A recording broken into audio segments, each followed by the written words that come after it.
నమస్కారం. Welcome to I dream. ధర్మ మార్గం కార్యక్రమానికి స్వాగతం. నేను మీ విజిత.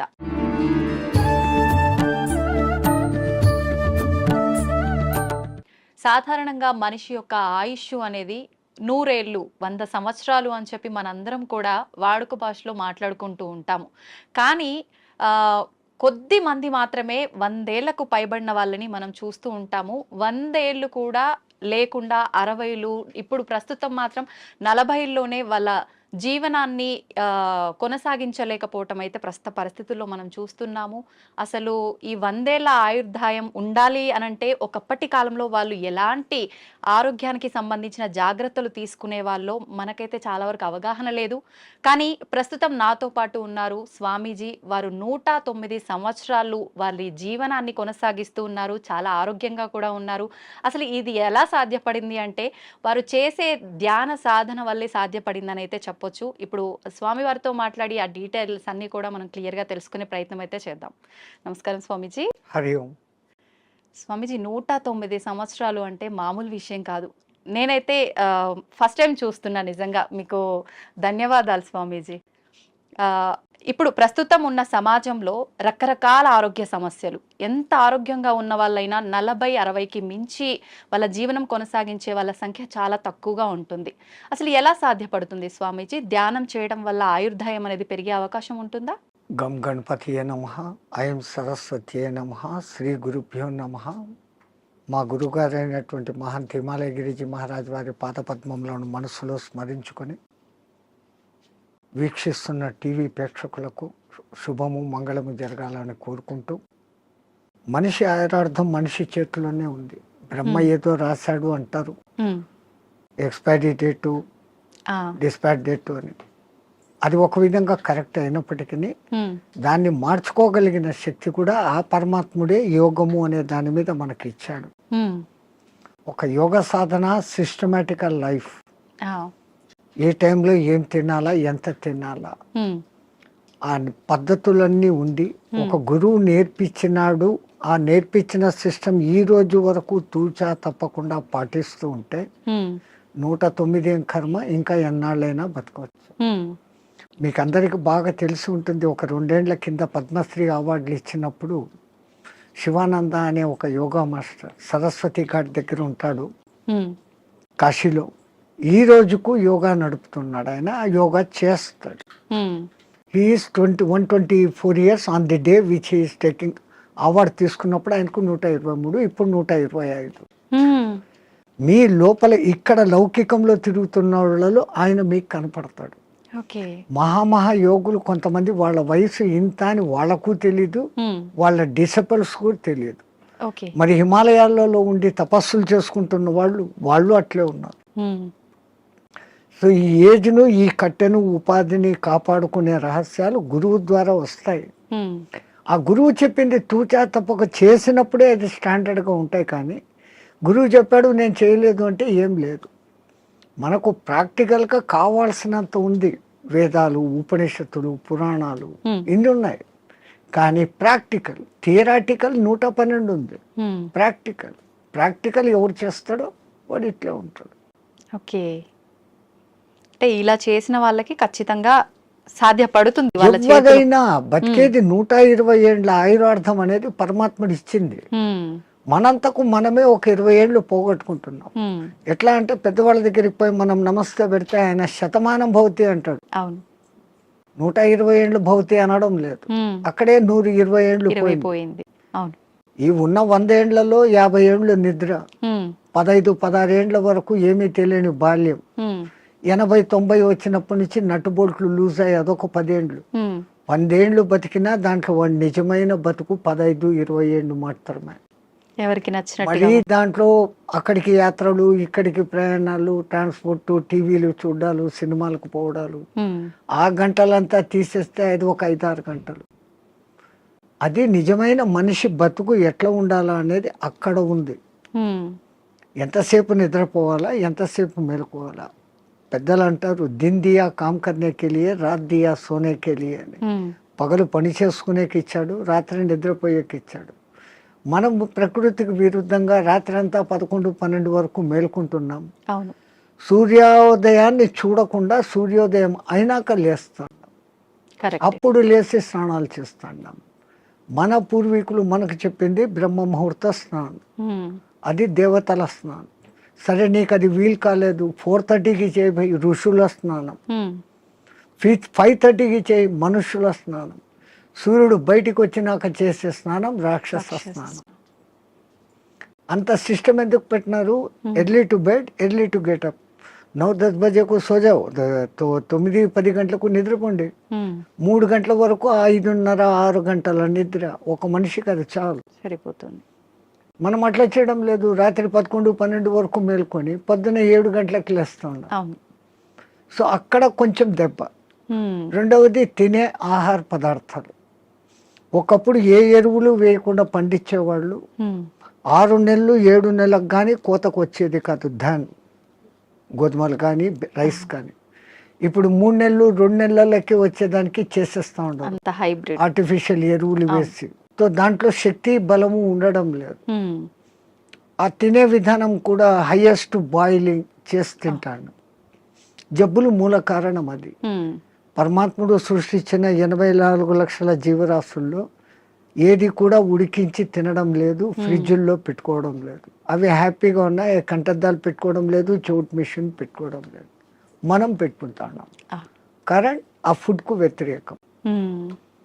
సహజ ఆహారం ఋషులు మునులు అంతా కందమూలాలు, పండ్లు, ఫలాలు.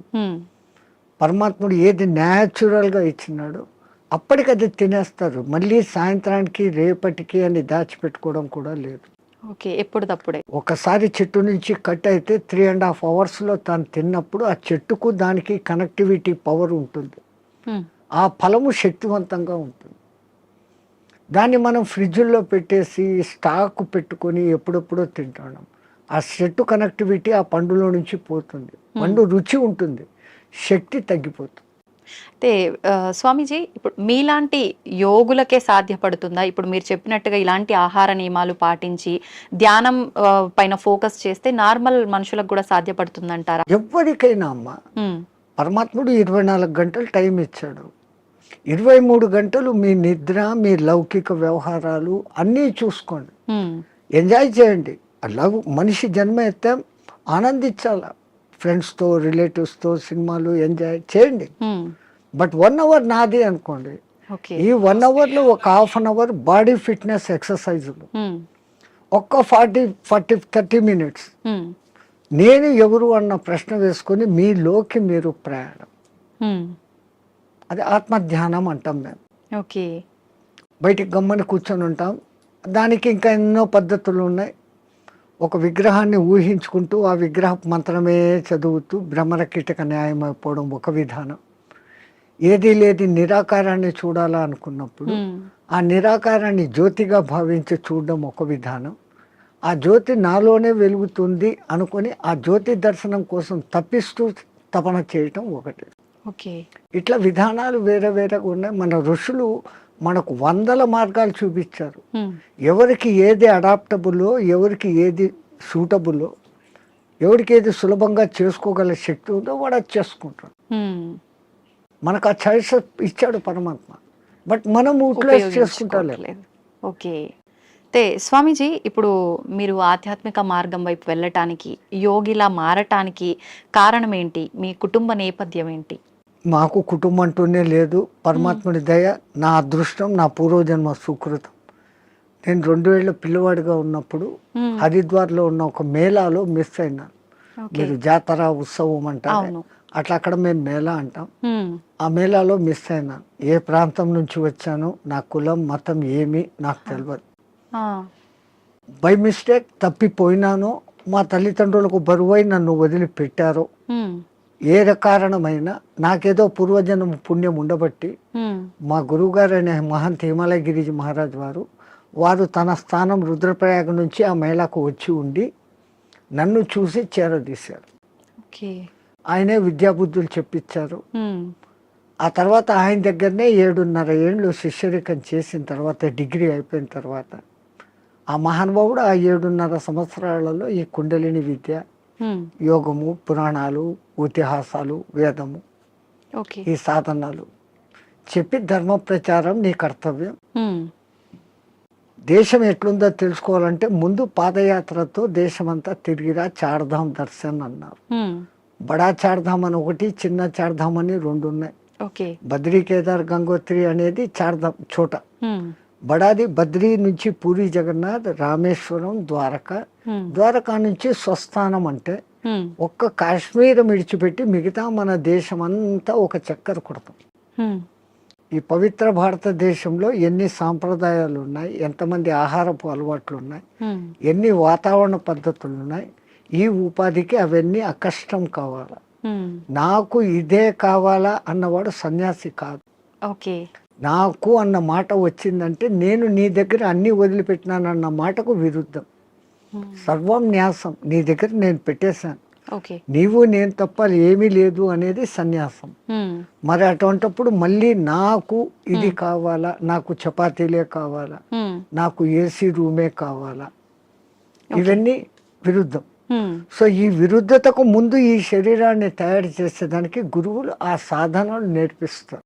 ఉమ్, పంచాగ్ని విద్య అని, ఓకే. జల ఉపన్యాసం అని, ఇట్లాంటి కొన్ని ఉంటాయి.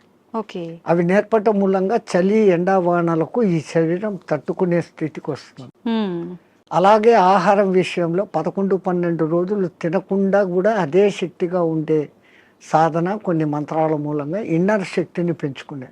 ఓకే. మన చుట్టూ ఉన్న శక్తినే మనం మన దాన్ని లోపల. పట్టుకోగలగడం. ఓకే. ఆ సాధనలు వాళ్ళు నేర్పిస్తున్నారు, దాన్ని చేసుకుంటూ పోతున్నాం. అట్లా అని తిండి లేకుండా ఉండాలా అని దాన్ని ప్రయోగించకూడదు. అత్యవసర పరిస్థితి. అత్యవసర పరిస్థితుల్లో. ఓకే. శక్తులు ఉన్నాయని అది దుర్మార్గానికో స్వ అవసరానికో వాడుకోకూడదు. వాడుకోకూడదు. అత్యవసర పరిస్థితి ఇంకోని రక్షణకు, అప్పుడు దాన్ని వాడుకోవచ్చు. ఉమ్, మనకు ఆహారం దొరకనప్పుడు అది చేయొచ్చు. ఓకే. అదొక ప్రదర్శనగా చేసినప్పుడు ఆ విద్య వాడి నుంచి పోతుంది.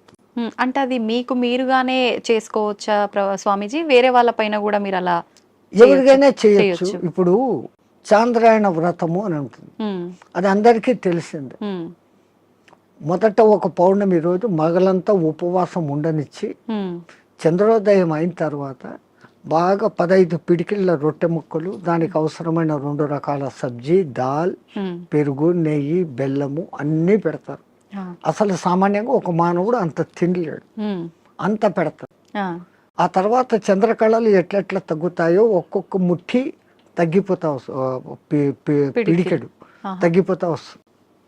సో అమావాస్యకు ముందు దినం ఒకే పిడికెడు ఉంటుంది, ఉమ్, అమావాస్య పొద్దు ఏమీ ఉండదు.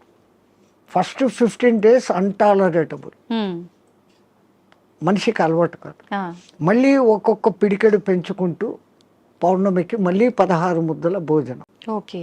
మళ్ళీ రెడ్యూస్, మళ్ళీ డెవలప్, మళ్ళీ రెడ్యూస్, ఆ, ఇట్లా చేస్తారు.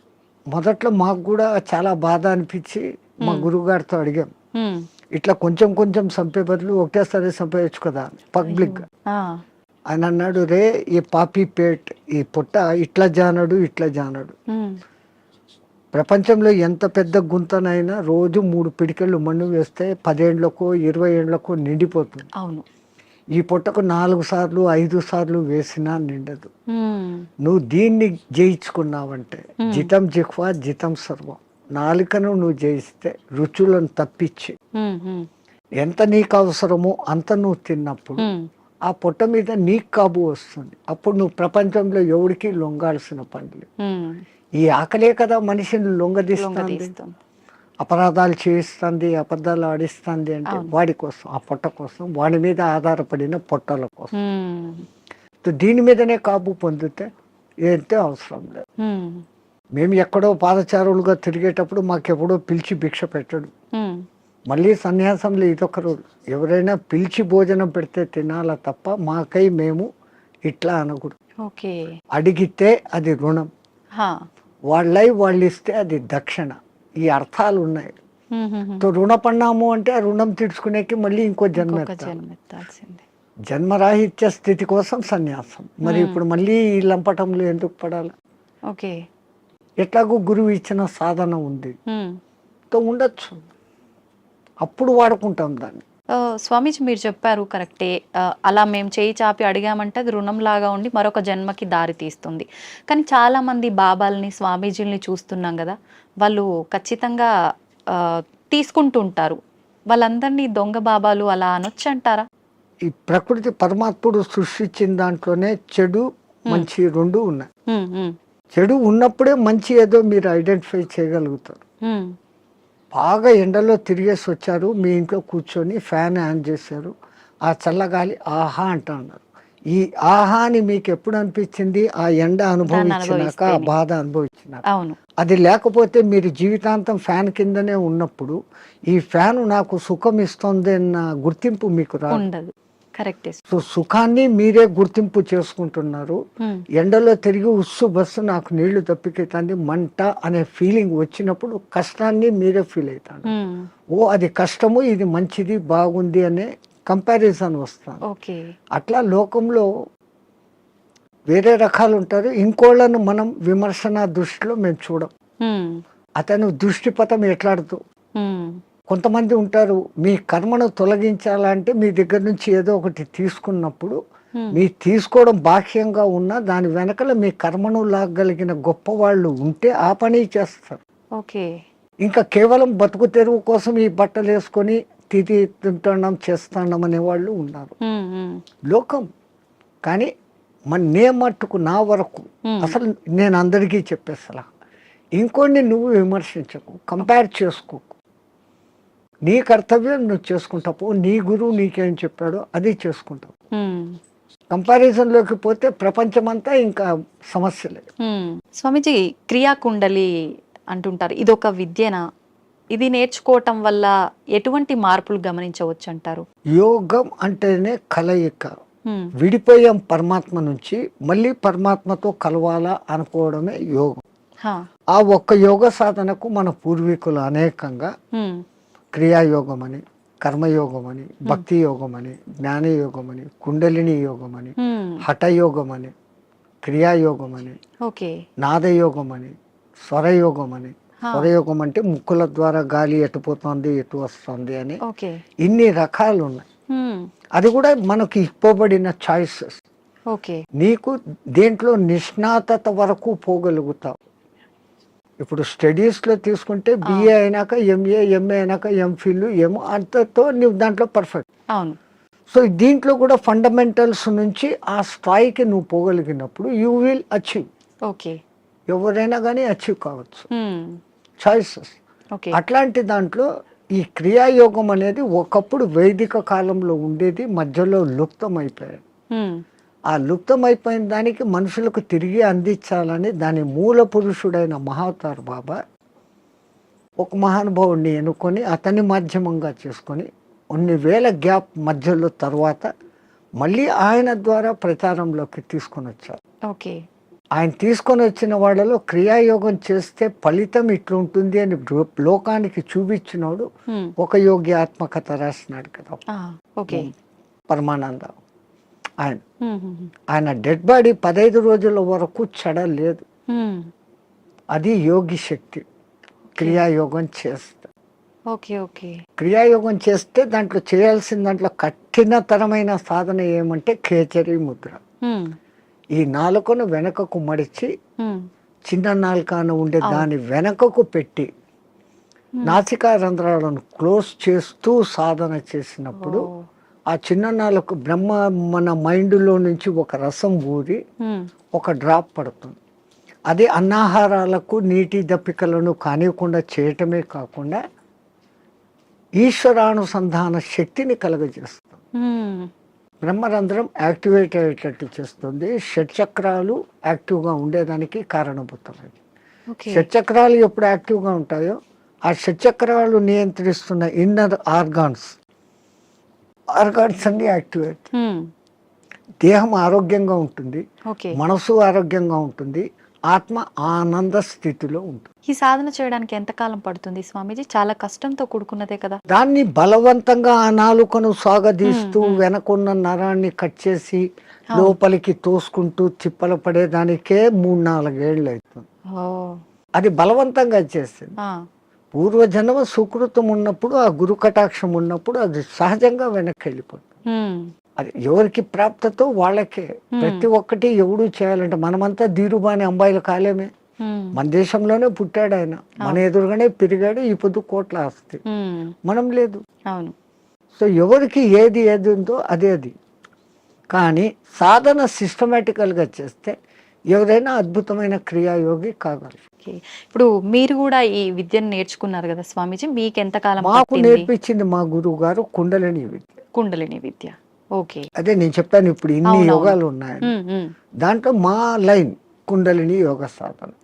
మీరు మీ గురువు గారి దగ్గర నేర్చుకున్నారు, మళ్ళీ మీరు మీకు శిష్యులు వాళ్ళకి సాధన నేర్పించడం ఇలాంటివి చేస్తుంటారా స్వామీజీ? ఎందుకంటే మొట్టమొదట నేను గురువు అనిపించుకోవడం నాకు ఇష్టం లేదు. ఓకే. ఎందుకని? అందరూ గురువులే.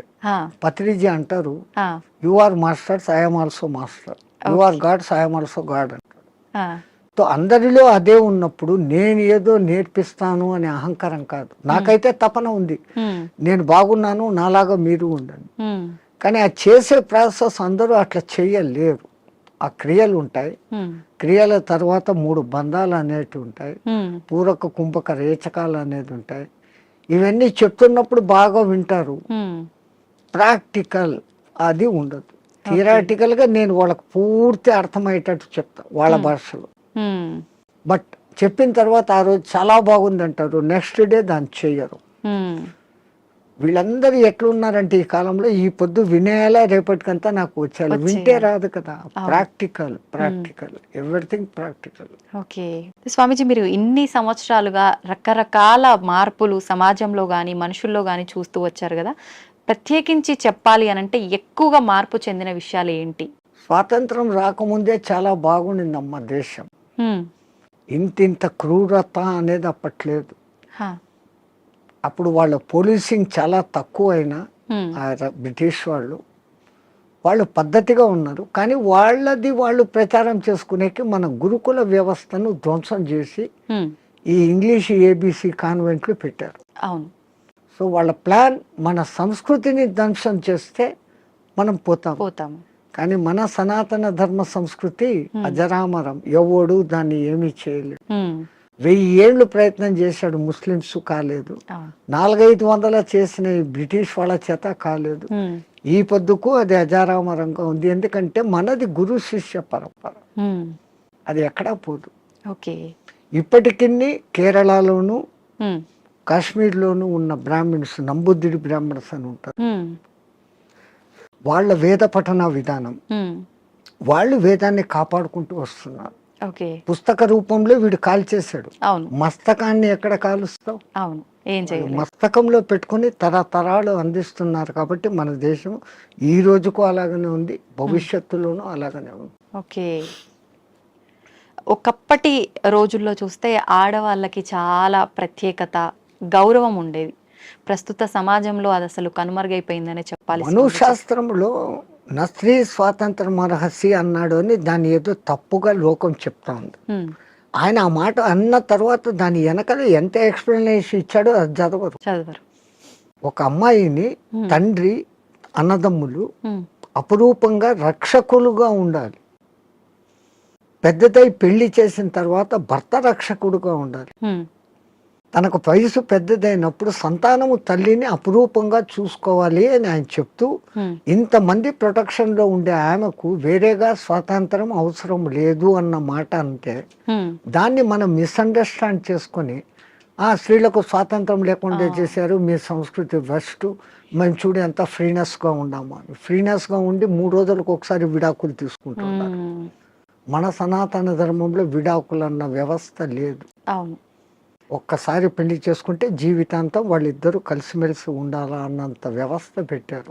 స్వామీజీ, మీరు అన్నది కరెక్టే, కానీ ప్రస్తుత సమాజంలో చూసుకుంటే విడాకుల సంఖ్య చాలా పెరిగిందనే చెప్పాలి. ఎందుకంటే ఈ డామినేషన్ పెరిగిపోయింది. నేను నీలాగా చదువుకున్నాను, నన్ను తక్కువ ఎక్కువ చూస్తున్నావు అన్న డిఫరెన్స్లు వస్తాను. ఒక చిన్న కాంప్రమైజ్, ఆయన అట్లా అన్నాడు నేను ఇట్లా అన్నాను అంటే అది విడిపోతుంది. ఎవరో ఒకళ్ళు తగ్గడము ఎక్కడము చేసుకుంటూ పోయినప్పుడు ఆ బంధం మొదట్లో కొంచెం కొట్లాటలు జరిగినా జీవితాంతం సాగుతుంది. ఈ మధ్య ఏమైపోయింది, చిన్న చిన్న విషయాలకు కూడా ఆ ఫారినర్స్ లాగానే ఈ రోజు పెళ్లి 3 నెలలకే డైవర్స్, అవును. అభిప్రాయ భేదాలు. లవర్స్ పెళ్లి చేసుకున్న వాళ్ళు కూడా విడిపోతారు. వీళ్ళు ఒకళ్ళనొకళ్ళు ముందు అర్థం చేసుకోవడం, ముందు అర్థం చేసుకొని ఈమెది తన ఇంట్లో తాను రాణిలాగా పెరిగింది, ఇప్పుడు వాళ్ళందరినీ వదిలి మా ఇంటికి వచ్చింది, నా పేరు నిలబెడుతుంది నా కుటుంబంలోకి వచ్చి అని ఆమెను అంత గౌరవంగా ఈయన చూసుకున్నప్పుడు, ఇప్పుడు మా అమ్మా నాన్నలు మా అత్త మామలే, నా మొగుడే నాకు దేవుడు అన్నట్లు ఈమె చూసుకున్నప్పుడు లోకంలో ఈ డిఫరెన్సెస్ రావు. తప్పు ఇటుందా అటుందా కాదు, వీళ్ళిద్దరి మధ్య సరి అయిన అవగాహన ఉందా లేదు. ఒక తల్లికి ఏం భయం ఉంటుంది, 20 ఏళ్ల వరకు పెంచుకున్న కొడుకు ఎక్కడ ఆమె కొంగులో కట్టేసి వెళ్ళిపోతుందో అనేది తల్లి బాధ. నేను మా వాళ్ళందరినీ ఇడిచిపెట్టి ఇక్కడికి వస్తే ఈమె పెత్తనం ఏంది, నా మొగుడుతో నాకు స్వేచ్ఛ లేదు అని ఈమె. కరెక్ట్ చెప్పారు స్వామిజీ. ఆ భావ ఈ విధంగా ఉన్నప్పుడు ఇట్లుంటుంది. మా అమ్మని విడిచిపెట్టేస్తాను, వీళ్ళే ఈ అత్తమామలే నా అమ్మ నాన్న అనుకున్న మెంటాలిటీలోకి ఈమె వచ్చినప్పుడు గొలాట లేదు. నా ఆడబిడ్డలు వేరే ఇంటికి ఇచ్చాను, ఆ పేరే ఆడబిడ్డ, అవును, ఈడబిడ్డ కాదు ఆడబిడ్డ అంటాడు. నా బిడ్డలు నాడిచ్చాను, అట్లాగనే కదా నాకు వచ్చింది, ఈ కొడలు ఇప్పుడు నా కూతురు అనుకుని చూసుకుంటూ వీళ్ళు ఉన్నప్పుడు ఎక్కడ కొట్లాట్లు, ఎక్కడ తేడాలు. అట్లా ఉన్న కుటుంబాలు కూడా ఉన్నాయి, ఎన్నో నేను చూశాను. చాలా మంది ఇండ్లకు నేను భిక్ష పోయినప్పుడు అమ్మ అమ్మ అని తిరుగుతుంటే ఆ అమ్మాయిని నేను వాళ్ళ కూతురు అనుకున్నాను, వచ్చినోడు వాళ్ళ అల్లుడు అనుకున్నాను, చూస్తే వీళ్ళ కొడుకు ఆమె కోడలు, అంత అన్యోన్యంగా ఉన్నా, ఎంత హ్యాపీ ఫీల్ అవుతా. అవును, అది ఎక్కడో ఒక్క కుటుంబంలో అత్తాకోడన్ల గలాటలు, డామినేషన్లు. అవును, ప్రపంచమంతా అట్లా లేదు, మన భారతదేశం అట్లా లేదు. ఎందుకంటే మనం పెంచిన పెంపుదల పిల్లల్లో ఆ ప్రవర్తన అట్లే ఉంది, మన సనాతన ధర్మం. అది చెప్పకపోవడంతో ఈ మధ్య ఈ డిఫరెన్స్. సమిష్టి కుటుంబంలో ఉన్న పెరిగిన పిల్లలు అద్భుతంగా ఉంటారు, ఎందుకంటే వాళ్ళకి అన్ని ఆప్యాయతలు, మా అత్త ససు అన్ని వరుసలు అక్కడ ఉంటాయి. అవును, పెళ్లికి ముందు నుంచే అత్త మేనత్త, మేనమామ, మామ, అత్త, ఇవన్నీ వరుసలు ఉంటాయి. ఆ అఫెక్షన్ లో పెరిగిన వాడు ఎప్పుడు లవ్ డిస్ట్రిబ్యూట్ చేయాలని చూస్తాడే తప్ప ఈ ఇన్కన్వీనియన్స్ ఫీల్ కాడు, ఇన్సెక్యూరిటీ ఫీల్ కాడు. ఇప్పుడు సమాజం ఎట్లా ఉంది, పెళ్లి పొద్దు చేసుకుంటారు, వేరే కాపురం అంటారు. ఆ పుట్టిన పిల్లలను వీళ్ళిద్దరు ఉద్యోగాలకు వెళ్ళిపోతారు, ఆయానో లేకుండా అంటే ఇంకెక్కడో పెడతాడు. వాడు అఫెక్షన్ లేకుండా పెరగటంతో మనిషిలో క్రూయాలిటీ పెరుగుతా. ఇప్పుడు జరిగే ఈ అరాచకాలన్నిటికీ కారణం ఇదే అంటారా? నేను అదే, వాడు ఇన్సెక్యూరిటీగా పెరిగాడు, అవును అవును, దురలవాట్లకు ఈజీగా పడిపోతాడు, డామినేషన్ వస్తుంది. అవును, ఇవన్నీ కారణం వానికి లవ్ అండ్ అఫెక్షన్ దొరకపోవడం. అసలు తల్లి మామూలుగా ప్రేమగా పాలివ్వడం లేదు. 6 నెలలు 1 సంవత్సరం ఆ తల్లి వెచ్చదనం అనుభవిస్తూ ఆ పాలు ఆ ముఖాన్ని చూస్తూ చేసిన వాడిలో ఉండే అఫెక్షన్, ఆ తల్లి నాన్న కన్నా అంట మాట్లాడిస్తూ ఉండే ఆ అఫెక్షన్ వాడి భవిష్యత్తులో ఇంకొన్ని హింసించాలా తిట్టాలనే భావన రాదు. అన్నింటికీ మూల కారణం ముందు తల్లి. ఆ బిడ్డను తల్లి అట్లా పెంచితే అన్నీ అట్లే ఉంటాయి. ఒక జిజియాబాయి శివాజీని తయారు చేసింది ఎంత అద్భుతంగా, ఒక రామకృష్ణ పరమహంస, ఎవరికైనా వీళ్ళ వెనకాల ఒక తల్లి ఉంది. ఆ తల్లి డైవర్షన్ ఇంత అద్భుతంగా. స్వామిజీ, ఇందాక మీరు అన్నారు బ్రాహ్మీ ముహూర్తంలో ఎవరు పాటించట్లేరు పాటించాల్సినవి అని చెప్పి. నిజంగా మన సనాతన ధర్మమే చాలా గొప్పది, అందులో బ్రాహ్మీ ముహూర్తం గురించి చాలా గొప్పగా చెప్పారు మీలాంటి పెద్దవాళ్ళు కూడా. ఎందుకు అంత గొప్పతనం బ్రాహ్మీ ముహూర్తానికి? ఫస్ట్ లేచినాక మలమూత్ర విసర్జన చేసేయాలి 3:30-4 o'clock. ఓకే, 15-20 minutes ఆ పని. వీళ్ళాక శుభ్రంగా స్నానం చేయాలి. భాష్యంగా మనం ఎంత శుద్ధం చేసుకున్నా 1 గ్రాము ఇక్కడ 1 గ్రాము ఇక్కడ 1 గ్రాము ఇక్కడ 10 గ్రాములు మైనస్ ఉంటుంది. బట్ బాహ్య శుద్ధి, నేను స్నానం చేసినప్పుడు అంతర్శుద్ధి కూడా ఆటోమేటిక్ గా కలుగుతుంది. Now I am cure, I am pure అన్న భావన ఇక్కడ వచ్చినప్పుడు ఆ భావన ఇన్నర్ కు కూడా తగులుతుంది. ఆ బ్రహ్మముహూర్త టైంలో మీకు సౌండ్స్ ఎక్కడ ఉండవు, ప్రశాంతంగా ఉంటుంది. ఇంకా పక్షులు లేచి కిలకిలా రావాలకు కూడా చేయవు. ప్రకృతి అంత ప్రశాంతమైన తపస్థితిలో ఉన్న స్థితిలో ఉంటుంది. ఆ వైబ్రేషన్స్ హిమాలయాలలో జపాలు తపాలు చేసుకుంటున్న వాళ్ళ వైబ్రేషన్స్ అంతా ఆ గాలిలో కలిసి ఉంటాయి. ఓకే. దాంతో మనం కూడా కూర్చొని ప్యూరిఫై అయ్యి ఏదో ఒక సాధన గురువు చెప్పింది ఇదంతా ఏది లేదు. పత్రి చెప్పినట్లు శ్వాస మీద ధ్యాస, సంథింగ్ ఏది ఆలోచన లేకుండా కూర్చుంటే ఒక మనిషి ఒక దినంలో ఇప్పుడున్న పరిస్థితుల్లో ఇది అది అంటూ 60,000 ఆలోచనలు చేస్తాడు.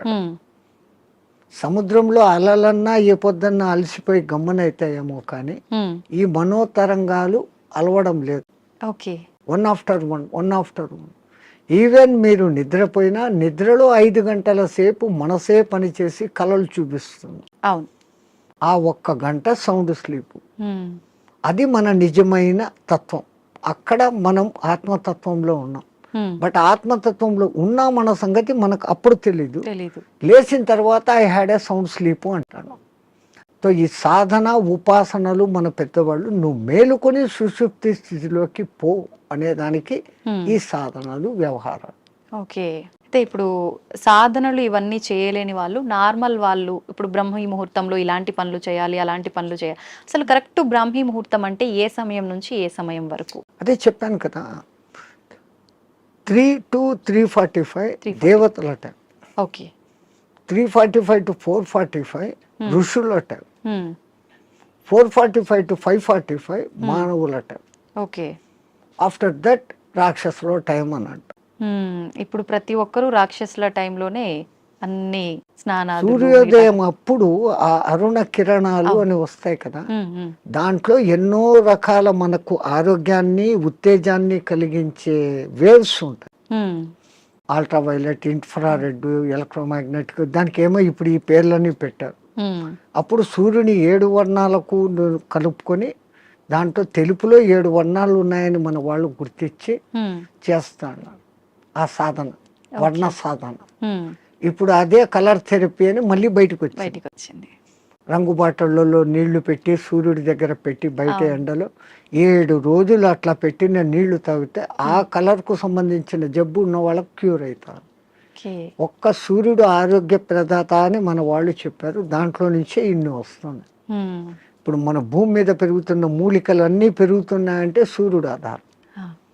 నైట్ పూట తన సూర్యకిరణాలనే చంద్రుని మీదకి పంపించి అక్కడి నుంచి రిఫ్లెక్ట్ అయ్యి అది ఔషధులకు శక్తిని ఇస్తున్నాడు సర్కిట్. ఓకే. సో అందుకే మన పూర్వీకులు గుర్తించి ఆరోగ్యం భాస్కరాది చేత అన్నారు. ఆరోగ్యం సూర్యుని చేతిలో ఉంది. ఓకే. స్వామిజీ, ప్రాణాయామం ఇది చేసే వాళ్ళు ఎక్కువ కాలం జీవించే అవకాశం ఉంటుందంటారు కదా? 100%. పూర్వీకులు చెప్పిన లెక్క 21,600 రెస్పిరేషన్స్, 21,600 హంస జపం సాధారణంగా ఎవడో చేసేస్తాను ఇన్వాలంటరీ. అప్పుడు ఆ ఊపిరితిత్తులు ఇంతే పని చేస్తుంది. ఇట్లా తీసుకుంటున్నాం, ఇట్లా వదిలేస్తున్నాం. పరమాత్ముడు మనకు ఊపిరితిత్తులు ఇంత పని చేసేకి ఇచ్చాడు. దాంట్లో 10th కాదు కదా, 1% కూడా మనం చేయడం లేదు. తీసుకుంటున్నాం, వదులుతున్నాం. తీసుకున్న గాలిని యూటిలైజ్ చేసుకోవడం లేదు, ఉపయోగించుకోవడం. ఆ దానికి ప్రత్యేకంగా ఈ పూరక కుంభక రేచకాలు అనే ప్రాణాయామ వ్యవస్థ పెద్దవాళ్ళు పెట్టారు. ఓకే. సంపూర్ణంగా ఊపిరితిత్తులు నిండేంతగా దీర్ఘంగా శ్వాస తీసుకొని ముక్కులు మూసేస్తాం. ఓకే. ఆ తర్వాత బలవంతంగా ఆ గాలిని మింగుతున్న ఫీలింగ్ చేసి కడుపులో కూడా గాలి పోతోంది అని చెప్పి మళ్ళీ ఒకసారి ముక్కులు ఓపెన్ చేసి ఇంకొంచెం తీసుకుంటాం. అంత గాలి తీసుకొని మన కెపాసిటీని బట్టి 30 seconds 40 secondsతో ఆరంభించి నెలలు సంవత్సరాలు గడిచేసరికి 2 minutes 2.5 minutes వరకు ఆ కుంభకంలో ఉంచినప్పుడు తీసుకున్న గాలి మొత్తం యూటిలైజ్ అయ్యి కణాలు ఇడిచిన కార్బన్ డైఆక్సైడ్ అంతా వచ్చి బయటకు వచ్చేస్తుంది. అది రేచకం. ఈ విధంగా చేయడంలో మనకు శాస్త్రజ్ఞులు, మన ఆ పూర్వీక శాస్త్రజ్ఞులు చెప్పింది ఇడా పింగళ అనేది సూర్య చంద్ర నాడులు. ఒక ముక్కు ద్వారా చల్లని గాలి బాడీలోకి వస్తుంది, ఒక ముక్కు ద్వారా వేడి. శరీరంలో శీతోష్ణాలు సమస్థితిలో ఉండి ఆ రెండింటిని నియంత్రించగలిగినప్పుడు వాయువు ఈ 2 ముక్కులలో కాకుండా మనకున్న 72,000 నాడులలో 11 నాడులు ముఖ్యం. కండ్లకు పోయేది, చెవులకు పోయేది, ముక్కులకు పోయేది. ఓకే. ఇవన్నీ కాకుండా ఈ 11 మళ్ళీ సుషుమ్న అనేది మూలాధార చక్రం నుంచి సహస్రారం వరకు కనెక్టివిటీ కలిగిన ఒకే ఒక్క నరం. ఓకే. మిగతాది కొన్ని చోట్ల వచ్చి కట్ అయిపోతాయి, ఎన్ని చోట్ల వచ్చి కట్ అయిపోతాయి. ఇది అఖండంగా మూలాధారం నుంచి అక్కడ దాకా వస్తుంది. ఓకే.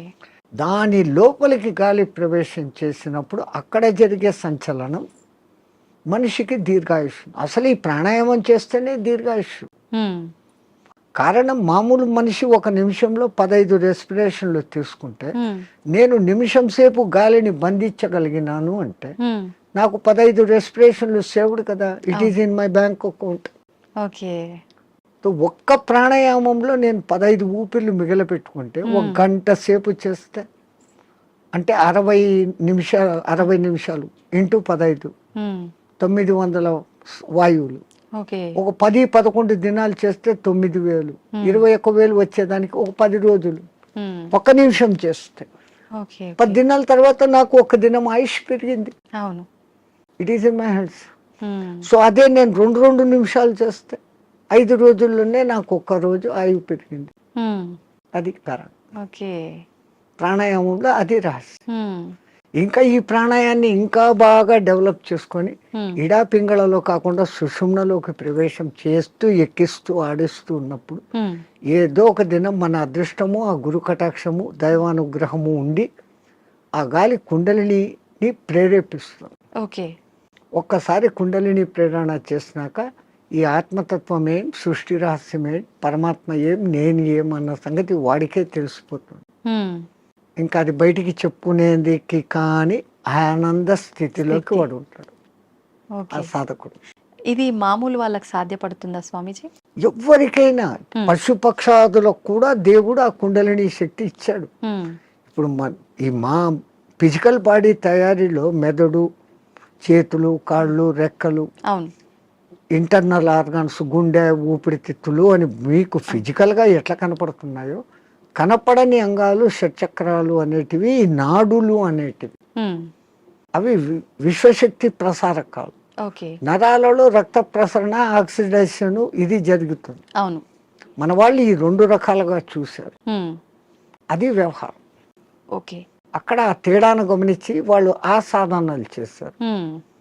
మాకు కనపడదు, అది లేదు అనుకుని వాళ్ళ లోకం, ఈ లోకమే, ఈ జన్మే శాశ్వతం అనుకునేది వాళ్ళ సిద్ధాంతం. మనకు జన్మలు ఉన్నాయి అన్నది మన సిద్ధాంతం. ఇప్పుడు చాలా మంది ధ్యానం చేయాలనుకుంటారు కానీ మనసుని నియంత్రించుకోలేకపోతుంటారు. ఏకాగ్రత లోపిస్తూ ఉంటుంది, రకరకాల ఆలోచనలు కదులుతూ ఉంటాయి. ఎలా నియంత్రించుకోగలుగుతారు స్వామీజీ? మనసుకు ఒక్క డ్యూటీ అప్పచెప్తే పాపం మనసు ఏం చేస్తుంది? గమ్మను ఉన్నప్పుడు 112 ఆలోచనలు చేస్తాను. ఇప్పుడు మీరు కుట్టు పని చేస్తారు, మిషన్ మీద కూర్చున్నారు, మీకు కుట్టు పని తెలుసు. ఇన్వాలంటరీగా మీరు ఆ బట్ట అక్కడ పెడతారు, ఎట్లా పొడి చేయాలో చేస్తారు, కాళ్ళు కదుపుతూ ఉంటారు, కుట్టు మిషన్ నడుస్తుంటుంది, కళ్ళతో చూస్తుంటారు, కుట్టు పోతుందా లేదా పోతుంది. ఇదంతా ఎట్లా వచ్చింది? ఒక ప్రాక్టీస్, ఒక దినంలో రాదు. సో అక్కడ మీరు మనసంతా ఎక్కడ పెట్టారు? కుట్టు లైన్ గా పోతుందా లేదా అనేదాన్ని. ఇంకోటి ముగ్గులు వేస్తారు బయట, మీరు 5 చుక్కలు ఇట్లా పెట్టాలా, 3 ఇట్లా పెట్టాలా ప్లాన్. ఈ ఒక్క లైన్ తో అన్నిటినీ ఇట్ట తిప్పి ఇక్కడికి తీసుకొని వస్తారు. మీ ఆంధ్రాలో రథం ముగ్గు అని వేస్తారు, అన్ని చుక్కలను ఒక్క లైన్ తో కలుపుతారు. సో అక్కడ వాళ్ళ కాన్సన్ట్రేషన్ అంతా ఎక్కడుంది? నేర్చుకున్నప్పటి నుంచి ఎట్ట తిప్పారు, కళ్ళు అట్ట పోతుంటాయి, చెయ్యి అట్ట వెళ్ళిపోతూ ఉంటుంది. సో ఈ కాన్సన్ట్రేషన్ మీరు అక్కడ పెట్టారు. అట్లే మనం ఒక్క దాని మీద కాన్సన్ట్రేషన్ పెట్టినప్పుడు మనసు ఆ టైంలో మీకు 2వ ఆలోచన ఏముంది? ముగ్గు వేస్తున్నప్పుడు మా మామ అట్లా అన్నాడు, మా కొడుకు ఇక్కడ పోయినాడు, ఇవన్నీ ఆ టైంలో లేదు. టిఫిన్ చేయాలా, అది నథింగ్. సో అక్కడ ఐడియల్ అయిపోయింది. సో ఒక్క పర్టికులర్ డ్యూటీ మనసుకు అప్పచెప్పతే ఆ మనసు అదే చేస్తాం. అందుకే మన పూర్వీకులు ఒక తమాషా ఎగ్జాంపుల్ చెప్తారు. ఎవరో ఒక ఆయన తపస్సు చేశాడు, దేవుడు ప్రత్యక్షమైతే నా అన్ని పనులు చూసుకునేదానికి ఒక సెక్రటరీని నాకు అపాయింట్ చేయి. వాడు దేవుడే ప్రత్యక్షమైతే వాడు ఇట్లాంటి వరం అడిగాడు. అది కూడా నేను చెప్పంగానే చేసేయాలా అన్నాడు. డేంజర్ రా, నువ్వు ఎప్పుడు దానికి పనులు చెప్పలేవు, అది పనులు చెప్పకపోతే నీకే తినేస్తుంది అని. నో ప్రాబ్లం, నేను ఎప్పుడు పనులు చెప్తాను దానికి అన్నా. ఆ, ఆ దెయ్యం ప్రక్షేపమైంది. నాకు ఒక 6 అంతస్తులు బిల్డింగ్ కట్టు అన్నాడు. ఉమ్, 6 అంతస్తులు బిల్డింగ్ కట్టేదానికి 2-3 ఏళ్ళు అవుతుందని వీడు అనుకున్నాడు. ఆ, అది పట్టు అనింది, బిల్డింగ్ తయారైపోయింది. ఉమ్, మహారాజ్ ఇంకేం పని అనింది. కుక్కర్ కావాలా, ఫ్రిడ్జ్ కావాలా, బెడ్ కావాలా, ఏసీ కావాలా. వీడు ఇట్లా అడుగుతున్నాడు, అక్కడక్కడ అన్నీ వచ్చేస్తాను. వచ్చేస్తా ఉన్నాయి. ఇంక ఓకే. ఏం అడిగేదానికి లేకుండా పోయింది. ఉమ్, ఇంకా దానికి పని చెప్పకపోతే వీడి పని పడుతుంది. అంతే. అప్పుడు వాడు గురువు దగ్గరికి పోయినాడు. ఉమ్, మహారాజ్ బుద్ధి లేక నేను ఇట్లాంటి వరం అడిగినాను, ఇది ఇట్లా చేస్తుంది అనుకోలేదు. What am I to do, క్యా కర్నా మై? ఆ, అరే ఉస్ భూత్ కో ఇతర లేకే ఆ దేయాన్ని ఎక్కడికి తే అన్నాడు. ఆ, అది వచ్చింది. మా గురువు చెప్పిన పని చేయను, దానికి కమాండ్ అన్నా. ఉమ్, అవి ఇంకోటి మాట వీడి మాట వినాలి కదా. అవును. వీడు చెప్పినాడు, మా గురువు చెప్పినట్టు చేయన్నాడు. ఉమ్, ఓకే మహారాజ్, గురు మహారాజ్ ఏం చేయమంటారు? ఆ, అక్కడ ఒక తాటి చెట్టు ఉండేది, దాన్ని ఎక్కువ దిగు అన్నాడు. అది ఈ రోజుకు ఎక్కి దిగుతానే ఉంది. ఆ, సో టెక్నిక్ అవును. అట్లా ఇదే దృష్టి, మనం ధ్యాస, నేను చెట్టు ఎక్కుతున్నాను, ఈ చెట్టులోకి శ్వాస ఎక్కి దిగుతా ఉంది. ఓకే. దాన్ని అబ్జర్వ్ చేస్తూ ఉంటే మీ మనస్సుకు ఉమ్, ఇప్పుడు ఇంకా అదే డ్యూటీ. అవును, అవును. దానికి రెండో డ్యూటీ లేదు, ఆ దేయానికి రెండో డ్యూటీ, మనసుకు రెండో డ్యూటీ లేదు. లేదు. ఈ ఎక్కి దిగడం గమనించడం, ఉమ్, అదే ప్రాణాయామ ప్రక్రియలో కూడా. ఓకే. దాన్ని మంత్రంతో జోడించి చేస్తే ఇంకా శక్తివంతం. ఓకే. మన బాడీలోని కణకణము మంత్రబద్ధమైతూ ఒకానొక దినానికి ఈ మాంసపిండం మంత్రపిండం కాగలుగుతుంది. ఉమ్, మంత్రంతో అనుసంధానం చేస్తారు. ఓకే. మంత్రాలు చదవలేని వాళ్ళు ఉంటారు, ఉమ్, మాకు మంత్రాలు ఇష్టం లేదు, మేము మతం కాదు అనేవాళ్ళు అంటే ఉంటారు. మంత్రం ఎవరికి వాళ్ళు చెప్పుకోవాలా స్వామిజీ, ఉపదేశం తీసుకోవాలా గురువుల దగ్గర నుంచి? అందుకే గురువు అవసరం, గురు బినా విద్యా నహి అని. ఆ, కొన్నాళ్ళు ఆయన దగ్గర శిష్యరికం చేసినప్పుడు వీడు దేనికి సూటబుల్, ఉమ్, నేను ఇచ్చే విద్యను వీడు సద్వినియోగం చేస్తాడా, దుర్వినియోగం చేస్తాడా. ఉమ్, అందుకే పాతకాలంలో కొన్నాళ్ళు నా దగ్గర సేవ చేయి అంటారు. ఉమ్, మన మెంటాలిటీ అర్థమవుతుంది. ఓకే. వాడు సిడ్ఫిరా అయితే గనక నేనేం నీ దగ్గర సేవ చేసేది, నాకు ఇంత పైసా ఉంది అంటాడు. ఆ, ఆ వినయత ముందు మనిషిలో ఉండాలి. ఉమ్, ఆయన దగ్గర ఈ పని చేస్తే నాకు మంచి జరుగుతుంది అనే విశ్వాసం ఉండాలి. ఉమ్, ఈ రెండు ఉన్నప్పుడు ఆ గురువు గాడిదను చూపించి ఇది దేవుడు, దీన్ని పూజ చేయంటే చేసినప్పుడు ఆ గాడిదలోనే నీకు దేవుడు కనపడుతుంది. ఓకే. పైలా విశ్వాస ప్రథం సోపాన్. విశ్వాసం అనేది అన్నిటికీ ఉండాలి. మించిన శక్తి. ఓకే. ఇక్కడ ఒకటి అచీవ్ చేయాలనుకున్నప్పుడు దాని మీద నేను చేయగలనా లేదా ముందే డెసిషన్ చేసుకోండి. ఉమ్, గురువు ఒక మంత్రం ఇచ్చాడు, ఈ అనుష్ఠానం ఇట్లా చేయాలా, రోజు లేచి ఈ అగ్ని తర్పణాలు చేయాలా, ఉమ్, ఇవన్నీ నేను చేయగలనా లేదా అనుకున్నప్పుడు గురుదేవా ఇవ్వండి అన్నారు. ఆ మంత్రం తీసేసుకున్నాను, నేను చేసుకోలేదు. ఉమ్, దాన్ని చేయాల్సిన రీతిలో చేయకపోయినప్పుడు ఏం ఫలితం? ఓకే. సైకిల్ మోటార్ మీ దగ్గర ఉంది, ఉమ్, దానికి పెట్రోల్ పోసేది పని ఉంది కదా. అవును. పెట్రోల్ పోకుండా నేను కొనుక్కున్నాను 1,00,000 పెట్టి పోవాలా, ఇది అంటే ఎట్లా పోతుంది? పెట్రోల్ పోయాలా, అవును. అప్పుడప్పుడు దానికి ఏదో ఆయిల్ పోయాలా, మైనర్ రిపేర్స్ చూసుకోవాలా, ఉమ్, అప్పుడు ఆ బండి పోతుంది. ఓకే. లైక్ దిస్ సేమ్ ఒక సిస్టమ్ ప్రాసెస్ అని గురువు చెప్పినప్పుడు ఉమ్, ఆ ప్రాసెస్ అంతా చేస్తున్నప్పుడు అది మిమ్మల్ని ఉద్ధరిస్తుంది. ఓకే. స్వామీజీ, హిమాలయాలు అనగానే మనకు అక్కడ ఇలా కొన్ని ఏళ్ల పాటు ధ్యానం చేసే వాళ్ళు ఉంటారని చెప్పి వింటుంటాం. నిజంగా అలాంటి వాళ్ళు ఇప్పటికీ ఉన్నారంటారా? 100% ఎంతో మంది. ఆ హిమాలయాలు అనే దానికి ముందు మా అనే అక్షరం పెట్టుకొని చదవండి. మహిమ ఆలయాలు. ఓ, మన దేశం మొత్తంలో చాలా కొద్ది ఆలయాలు ఉన్నాయి. ఉమ్, ఆ లయాలు అంటే అందులో లయం. ఉమ్, హిమ ఆలయం అంటే హిమములో లయం కావడం. హిమం అంటే ఏంటి? మంచు. మంచు. నీటికున్న 3-4 లక్షణాలలో ఉమ్, ద్రవస్థితి, ఘనస్థితి, అవును. ఆవిరి స్థితి, ఉమ్, దాని తర్వాత ప్లాస్మా స్థితి. ఉమ్, ఇది ఏది కానిది మంచు స్థితి. ఓకే. అది అట్లా నీళ్లు కాదు, ఉమ్, ఇట్లా ఘనాకార ఐస్ కాదు. మంచును బాగా ప్రెస్ చేస్తే అప్పుడు మీకు ఐస్ అవుతుంది. అవును. ఇది మధ్యస్థ స్థితి. మధ్యస్థ స్థితి. మంచు అంటాం, హిమము అంటాం. ఉమ్, నిజంగా దానికి మహిమం, మహిమం, ఓకే. మహిమ కలిగిన పదార్థం. ఉమ్, అది అక్కడంతా వ్యాపించి ఉంటుంది. ఆ మంచి చల్లని వాతావరణము, కొన్ని రకాల ఔషధి మొక్కల నుంచి వచ్చే గాలి, మన పూర్వీకులు తపస్సు చేసిన వాళ్ళ యొక్క వైబ్రేషన్స్, ఓకే.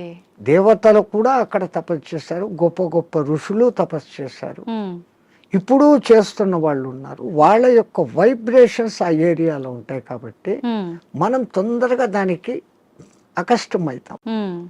అందుకని అవి ఎప్పటికీ హిమ ఆలయాలు అందులో లయం అయ్యేదానికి చూపిస్తూ ఉండే మార్గాలు.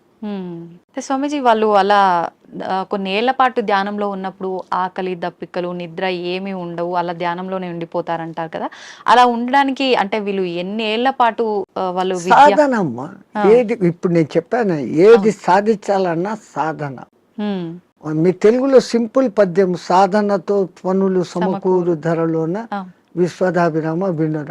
సాధన దేనికి కూడా, ఏది చేస్తే కూడా సాధన. స్వామిజీ, మన సనాతన ధర్మంలో ఓంకారానికి చాలా ప్రత్యేకత ఉంది. అది ఓంకారం కాదు, ఔంకారం. మీరు మనం పలకడమే దాన్ని తప్పు పలుకుతున్నాం. మనం మాట్లాడుతున్న ప్రతి మాటల్లో ఎక్కడో ఒక చోట అకారము, ఉకారము, మకారము ఉంటాయి. ఓకే. అకార ఉకార మకార అర్ధమాత్ర ఇది ఓంకార. అర్ధమాత్ర మకారం అన్నాడు, ప్లస్ ఆ. ఓకే. అర్ధమాత్ర అంటే ఔం అని ఉచ్చరించినప్పుడు అకారము ఉకారము రెండూ పలకబడి ఓంకారం దీర్ఘమవుతుంది. ఓకే. అకారం అన్నప్పుడు మీ స్థూల శరీరం, ఉకారం అన్నప్పుడు సూక్ష్మ శరీరం, ఓంకారం అన్నప్పుడు కారణ శరీరం. ఓకే. ఇంకో విధంగా చెప్పాలంటే అకారం అన్నప్పుడు జాగృత్ అవస్థ, ఉకారం అన్నప్పుడు నిద్రావస్థ, ఓంకారం అన్నప్పుడు సుషుప్తి అవస్థ. సుషుప్తిలో మనం ఆత్మస్థితిలో ఉన్నాం. మేలుకొని ఆత్మస్థితిలో ఉండేదానికి పరమాత్ముడు మనకి ఇచ్చిన అత్యంత గొప్పది, విశ్వమంతా వ్యాపించి ఉన్న శబ్దం ఏదైతే ఉందో అది ఓంకారం. ఓంకారం కాదు, ఓంకారం. అయితే మనం ఇప్పుడు మీరు చెప్పినట్టుగా చూస్తే ఎవ్వరం కూడా కరెక్ట్గా దాన్ని పలకట్లేదనే చెప్పాలి, సాధన చేయట్లేదనే చెప్పాలి. మరి అక్కడే గురువులు చెప్పేది ఈ వివరమంతా చెప్పి, ఒరే నాయనా ఇట్లా ఉచ్చారణ చేయి అన్నప్పుడు విశ్వమంతా వ్యాపించున్న ఆ శబ్దంతో మన శబ్దము అనుసంధానం అవుతుంది. ఓకే. సైంటిస్ట్ ఇప్పుడు రికార్డు చేశారు, సూర్యుడిని చూస్తున్న శబ్దము ఔం ఔం అని ఉంది, గెలాక్సీ సౌండ్ ఔం అని ఉంది, భూమి తిరిగే వేగపు సౌండ్, గ్రహాలు తిరిగే వేగపు సౌండ్ వేరే వేరే విధంగా వినపడుతున్నాయి, కానీ అంతంగా ఔం ఔం అన్న శబ్దమే ఉంది. సో దాన్ని ఇట్లా అట్టాడు చేసినప్పుడు ఔం ముక్కుల ద్వారా వదులుతున్నాం, మనం చేసేది ఓ అంటున్నాం నోటి ద్వారా. ఓడ అవును అవును అనేది రావడం లే, అవును అనే దాని పక్కన శూన్యం పెట్టినప్పుడు ఔం. అకార ఉకార మకారాలు మూడు పలకపడతాయి. ఇక్కడేం జరుగుతుంది, ఓ అంటున్నాం, నోటి ద్వారా గాలిపోతాం. సో మనం పూర్ణ ఫలితం పొందలేదంటే చిన్న పొరపాటు అక్కడ ఉంది. అది ఎందుకు అంత రహస్యంగా పెట్టి గురువులు శిష్యులకే చెప్పినప్పుడు దాన్ని అర్థం చేసుకుని వాడు చేస్తున్నాడు. అందరికీ చెప్పాలా అంటే దానికి అర్హత ఉండాలి, ఆ ప్రాప్తత ఉండాలి. కానీ ఇప్పుడు అది కూడా మేము బహిరంగంగా అందరికీ చెప్తున్నారు. నాయనా మీరు చేసుకునే వాళ్ళు పూజలు చేసుకునేటప్పుడు ఇట్లా చేసుకోండి, సామూహికంగా అర్చేయండి. అది అలవాటు అయిపోయింది, రాదు. అందరూ ఔం అని ఎక్కడా పలకరు. మనం ఒక్కళ్ళం అక్కడ అందరూ ఓం నమ శివాయ అంటే మనం ఒక్కళ్ళం ఇక్కడ ఔం నమ శివాయ అన్నామంటే డిఫరెన్స్ అయిపోతుంది. మనమే తప్పు చేస్తున్నామేమో స్వరం మారిపోతుంది, వాళ్ళందరూ మన దిక్కు చూస్తుంటారు. సో మనము ఇంట్లో కూర్చొని ప్రత్యేక సాధనలు చేసేటప్పుడన్నా కనీసం ఎక్కడ ఏది ఉచ్చరించాల్సి వచ్చినా ఔం అని ఉచ్చరించండి, ఓం అని కాదు. ఇంకా సామూహికంలో తప్పడం లేదు. 10 మంది కూర్చొని శివ సహస్రనామము అష్టోత్తరము ఏదో ఒకటి చేస్తారు. ప్రతి దానికి ఓం నమ శివాయ, ఓం శంభవే నమో, భయోశ్వరాయ నమో, నిధనపతి నమ, నిధనపతాంతకాయ నమ, వీటన్నిటికి ముందు ఓం ఓం అంటారు. ఓం ఓం అంటాం. మాకు ఇదే అలవాటు అయిపోయింది, ఓం ఓం అని అంటాం. ఓం అనేది మా నోట్లో రాదు. నిజంగా అంటే మనం పలకాల్సిన మంత్రం ఏదైనా తప్పు పలుకుతున్నాము అంటే దానివల్ల మనకు ఫలితం కలగకపోగా దోషం కలిగే అవకాశం ఉంటుందా స్వామీజీ? దోషము అని అంటే సైంటిఫికల్గా మీకు నేను చెప్పాలంటే ఆ, ఇప్పుడు ఈ షట్చక్రాలు అనేది పెటల్స్తో ఉంటుంది. ఓకే. మూలాధారం 4 పెటల్స్ దళాలు, ఉమ్, ఉమ్, స్వాధిష్టానం 6, మణిపూరకం 10, ఓకే. అట్లా 10, 12, 16, 2, 50 అక్షరాలు ఉమ్, దాంట్లో నిక్షిప్తమై ఉంటాయి. ఓకే. వర్ష అనేది మూలాధారంలో, ఉమ్, పాప బాబమ్మ అనేది అట్లా ఒకటి వేరే వేరే వేరేగా ఉంటాయి. ఉమ్, ఉమ్, ఈ మంత్రం ఒక రిథమాటిక్గా చదివినప్పుడు ఉమ్, మీరు పియానో మీద అది అడ్డదిడ్డంగా కొడితే సరిగ్గా రాదు. అవును, వాడు వాయించాల్సిన రీతిలో వాయించినప్పుడు సుమధురంగా వస్తుంది. అవును. ఇట్లా ఈ మంత్రం కూడా ఆ లెహర్ చదివినప్పుడు ఈ పెటల్స్ కదులుతాయి. ఉమ్, ఆ పెటల్స్ కదిలినప్పుడు ఆ చక్రం కంట్రోల్ చేస్తున్న మీ ఇన్నర్ ఆర్గాన్స్. ఉమ్, మూలాధారము పెద్ద పేగును కంట్రోల్ చేస్తుంది. ఓకే. స్వాధిష్టానము చిన్న పేగులను, యూరినరీ బ్లాడర్ను, రీప్రొడక్టివిటీ ఆర్గాన్ను చేస్తుంది. ఉమ్, మణిపూరకము డైజెషన్ సిస్టము, చిన్న పేగులు ప్లస్ అన్నాశయము ఉమ్, వీటిని కంట్రోల్ చేస్తుంది. ఓకే. అట్లా ఏ అంగాలను అవి చేస్తుందో ఉమ్, ఆ ఈ జరిగే వైబ్రేషన్స్ ఆ అంగాలను శక్తివంతంగా ఆరోగ్యవంతంగా చేస్తాయి. చేస్తాయి. ఓకే. ముందు మంత్రాలలో ఉన్న అర్థం ఇది. ఉమ్, అందుకనే వాళ్ళు స్వరము ఇట్లా పలకాల ఇట్లా చేయాలని. వేదం అందరూ చదవలేము అంటే కారణం ఓ గురువు దగ్గర 12 ఏళ్ళు నేర్చుకుంటే ఒక్క ఋగ్వేదం వస్తుంది మీకు. ఉమ్, ఒక్కొక్క వేదం నేర్చుకునేకి 12 ఏళ్ల కాలం ఓకే. సుస్వరంగా. ఉమ్, ఇప్పుడు అనేక మంది పాపం వేద పాఠశాలలు పెట్టి ఉమ్, మళ్ళీ మన పూర్వ సంస్కృతి ఇంత గొప్పదన్న సంగతి తెలుసుకుని తెలుసు. ఎట్లా చేస్తే బాగుంటుంది ఏమన్న సంగతి మీద పోతున్నారు. ఉమ్, ఓకే. వేదం అంతా సైన్స్ అమ్మా, ఊరికే ఏది చెప్పలేదు. ఉమ్, సంధ్యావందనం చేసే దగ్గర నుంచి సైన్స్. ఉమ్, ఇప్పుడు వీళ్ళు చేసే సంధ్యావనం తప్పు పట్టడం కాదు. ఉమ్, పాతకాలంలో వాళ్ళు ఏం చేశారు, నదిలో వక్షస్థలం లోతు నీళ్లలో నీటికి ఎదురు ప్రవాహానికి నిలబడి ఓ చెంబుతో నీళ్లు తీసుకొని ఉమ్, ఆ సూర్యుని దిక్కు పెట్టి ధారగా వదిలేవాళ్ళు. ఆ, ఎప్పుడైతే ఒక మనిషి ఇంత లోతు నీళ్లలోకి పోతాడో అపాన వాయువు ఆటోమేటిక్గా పైకి వస్తుంది. మామూలు నీళ్ల తొట్టిలో ఒక ఎంటీ చెంబును ముంచండి, ఎంత ప్రెషర్ వస్తుంది, అవును. లోపల కానీ లోపల పైకి నుంచి. రావాలని చూస్తాం. అవును. అదేమో ఇంత చెంబు, ఎంతో బలం ఉపయోగించాలి.